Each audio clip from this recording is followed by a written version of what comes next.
Hey guys, what's up? This is Dan here with GrapeVineRecording, and I just wanted to do a very quick video today just to discuss a new bit of equipment that I've recently just purchased. As you know, over the past couple of weeks I've been trying to improve the production quality of the videos on the channel, and with that I ended up going and buying like a lighting setup and a new camera and things like that. But I always knew that the next thing that I was going to have to buy was a better microphone to use with the camera. There's a load of different microphones on the market for this type of thing.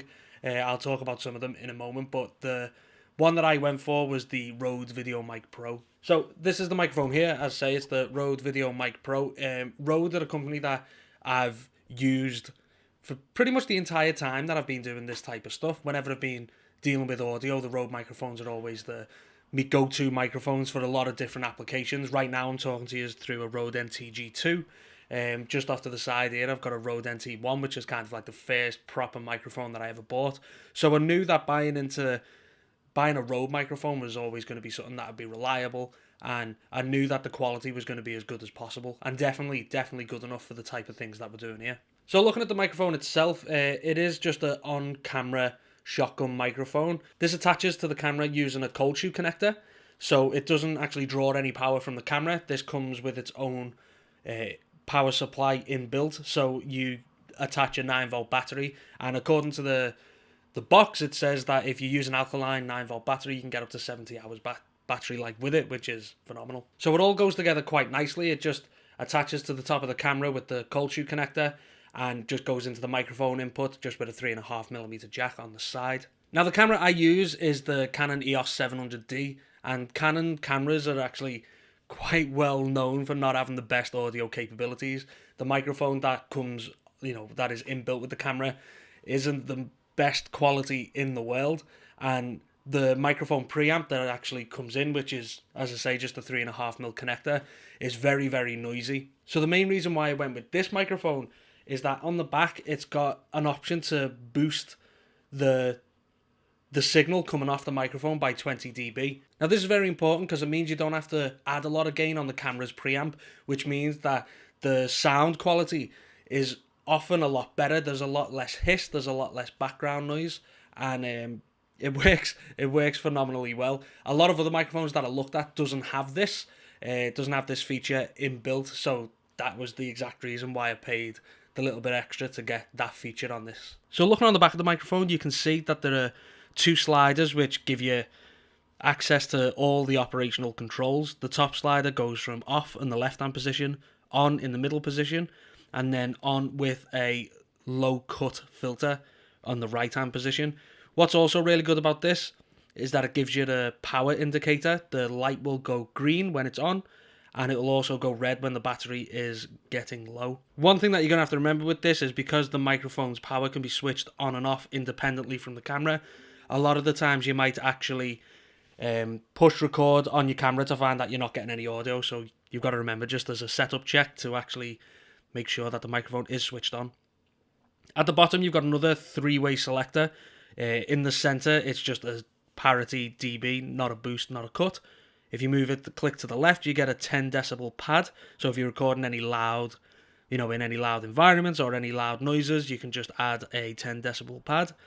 And then if you switch it all the way to the right, you get that plus 20 dB gain that I was talking about before. The microphone comes as standard with a Rode windscreen, which is great if you're outside in not very windy conditions. It just helps tame some of that low frequency sound, any plosives in your speech or anything like that. Kind of helps to reduce that. Of course, in any heavy wind situation, you would need something a little bit more than that. You can buy a dead cat, which fits this actual microphone. And you're probably going to need something a little bit more heavy duty like that if you're going to be in high wind situations. Also, this mic is seated on a lyre suspension system. It works well on helping to reduce handling noise. Of course, if you're going to be using the camera handheld, there's going to be a lot of low frequency shakes. So this does a pretty good job at reducing that as much as possible. Again, used in conjunction with the low cut on the microphone itself, it actually does a pretty good job of isolating the microphone from the camera body. So of course we can talk about what the microphone looks like, how it operates all day, and but that's not the most important thing. The most important thing for us is how it sounds. So I'm going to get together a little audio test that you can listen to now and then come to your own conclusions. So here we are here on the microphone test for the VideoMic Pro. I just wanted to show you a little bit of the camera here, just because obviously I couldn't film on the camera and show you some of the settings on the camera. So the best way I think to do this is if we go to menu on the camera, there's a sound recording mode. Sorry that it's all very shaky. And when we go into the settings here, we're going to try and be looking at keeping the levels at the bottom at around 12 dB.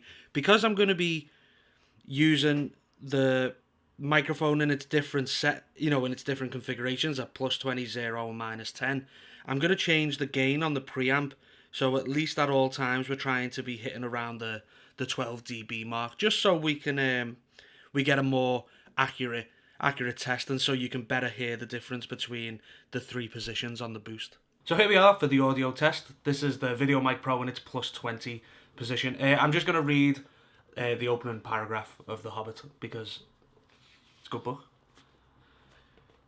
In a hole in the ground there lived a hobbit. Not a nasty, dirty, wet hole filled with the ends of worms and an oozy smell, nor yet a dry, bare, sandy hole with nothing in it to sit down on or to eat. It was a hobbit hole, and that means comfort. So this is now the VideoMic Pro in its 0 dB setting, so it's not adding or attenuating anything coming off the microphone. Of course, now I've had to boost the preamp on the camera to try and get it to its 12 dB point. In a hole in the ground there lived a hobbit.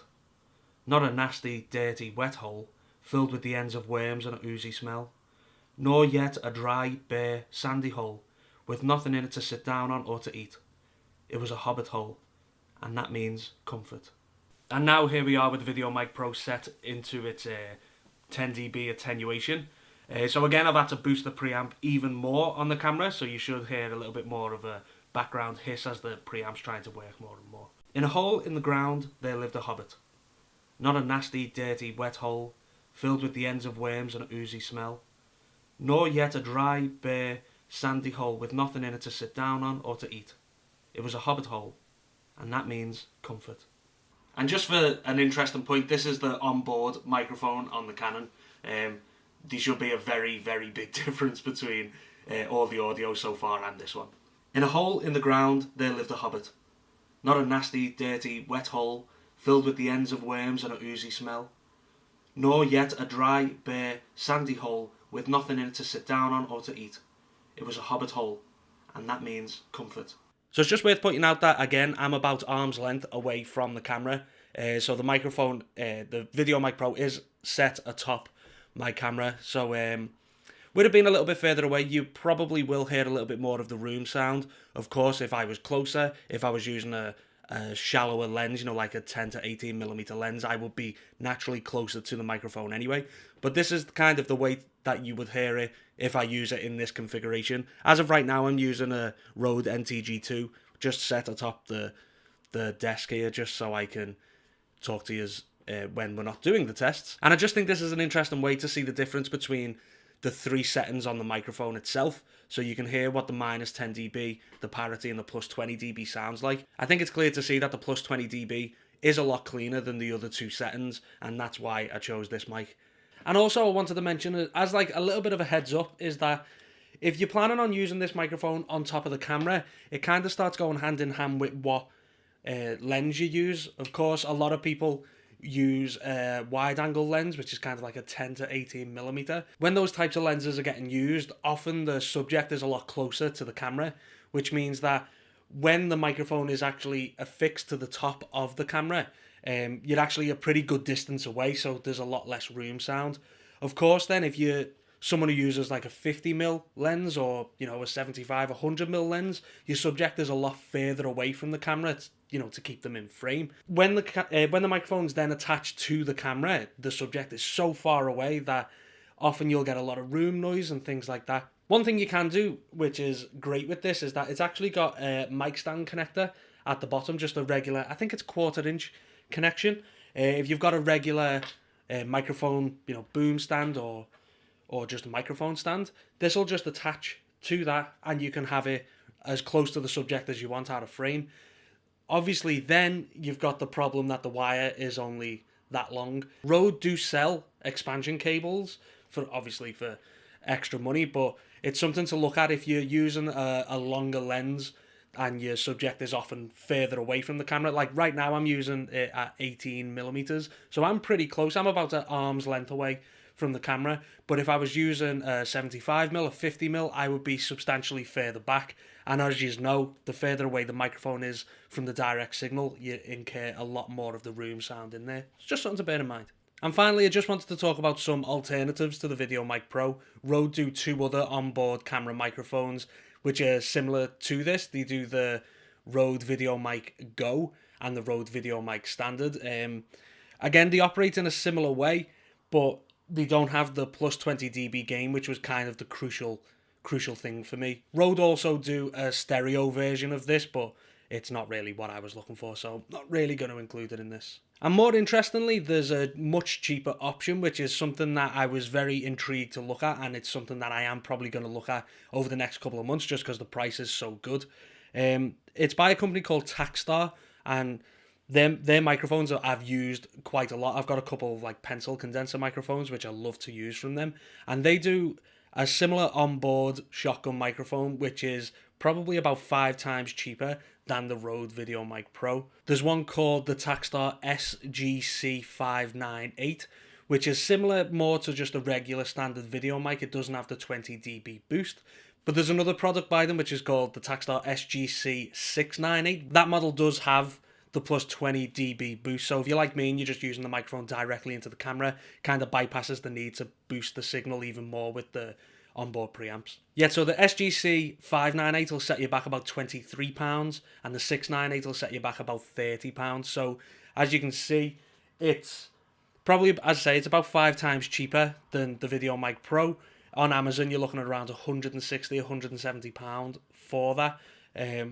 But I'm going to look for, this obviously isn't a comparison video because I only have the one model to show you, but I'm definitely going to look over the next coming months to try and pick up one of them microphones and I can do a more reliable side-by-side. It's worth noting as well that Takstar also do a stereo version of these onboard microphones. Similarly to the Rode stereo mic, it's just a similar kind of onboard microphone which, you know, records 2 channels instead of 1. So that's pretty much it. It's a bit of equipment that I've wanted for a long time, and I really do think that it'll step up the quality of the videos on the channel. As well, it just kind of makes things a lot more convenient that I don't have to worry about setting up external microphones or things like that.